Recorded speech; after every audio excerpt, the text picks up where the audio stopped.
छत्तीसगढ़ की राजनीति में सबसे ज्यादा चर्चित विधानसभा सीटों में भिलाईनगर का नाम सुर्खियों में रहता है, जहां पिछले 30 सालों से कोई विधायक दोबारा रिपीट नहीं हुआ। यहां की जागरूक जनता का यही वोटिंग ट्रेंड मौजूदा विधायक के लिए डरावना माना जाता है। भिलाई की जनता अपने विधायक के कामों से या तो ऊब जाती है या फिर उनका दम तोड़ना चाहती है। यह एक बड़ा सवाल है। इस बार भी जब मौजूदा कांग्रेस विधायक देवेंद्र यादव मैदान में होंगे तो उनके सामने इस मिथक को तोड़ने की चुनौती होगी, क्योंकि बहुत संभावना है कि इस बार भी कांग्रेस उनको ही दोबारा मौका दे सकती है। जबकि प्रमुख विपक्षी भारतीय जनता पार्टी की ओर से फिलहाल प्रत्याशी का नाम तय नहीं हुआ है, लेकिन भाजपा से इस सीट से 7 बार टिकट पा चुके पूर्व मंत्री प्रेम प्रकाश पांडे टिकट पाने के लिए अपना पूरा दमखम लगा रहे हैं। भिलाईनगर विधानसभा में वर्ष 1993 से लेकर पिछले विधानसभा चुनाव तक विधायक को रिपीट नहीं करने का ट्रेंड रहने के कारण इस बार भी यहां का चुनाव बेहद दिलचस्प होने जा रहा है। वर्ष 1993 से लेकर 2013 तक प्रेम प्रकाश पांडे और बदरुद्दीन कुरैशी के बीच 5 चुनाव हुए। उनकी इस आपसी भिड़ंत में दोनों जीतने के बाद अगले चुनाव में कभी रिपीट नहीं हुए।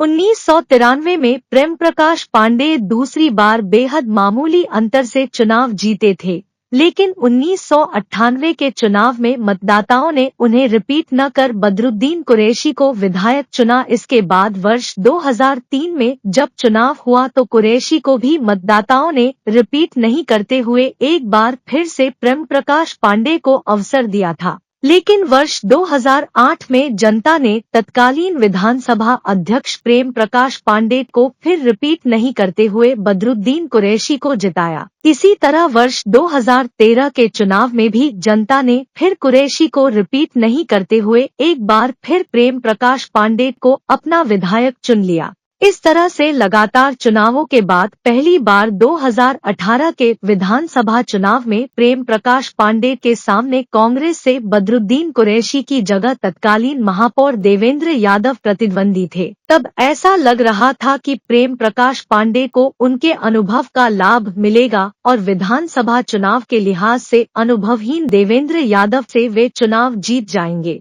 लेकिन देवेंद्र यादव को उनके कुछ करीबी लोगों ने मंत्र दिया कि पांडे जी जनता से पैर छुआने वाले नेता माने जाते हैं, इसलिए आप पैर छू छूकर मतदाताओं से आशीर्वाद लेना शुरू कर दो। और उसके बाद देवेंद्र यादव ने कुछ वैसा ही करना शुरू किया। लंबा कद होने के कारण देवेंद्र यादव को मतदाताओं का पैर छूने बहुत झुकना पड़ता था। इसके बावजूद वे जमकर झुक जनता का पैर पड़ते रहे और उसका परिणाम चुनावी नतीजे के रूप में देखने को मिला। कांटे के मुकाबले में कम वोटों के अंतर से ही सही देवेंद्र यादव ने प्रेम प्रकाश पांडे को परास्त कर राजनीतिक पंडितों को भी चौंका दिया। 1993 के जिस चुनाव में प्रेम प्रकाश पांडे ने करीब 250 वोटों के बेहद ही मामूली अंतर से बदरुद्दीन कुरैशी को हराकर लगातार दोबारा जीत हासिल की थी, अगर उस चुनाव में रवि आर्या ने स्टील वर्कर्स यूनियन के नेता गजेंद्र सिंह को निर्दलीय खड़ा करवाकर पतंग छाप की पतंग नहीं उड़वाई होती तो शायद प्रेम प्रकाश पांडे का राजयोग नहीं लिखा होता। उस वक्त कुरैशी को तब एक तरह से कांग्रेसियों के ही एक धड़े ने हराया था।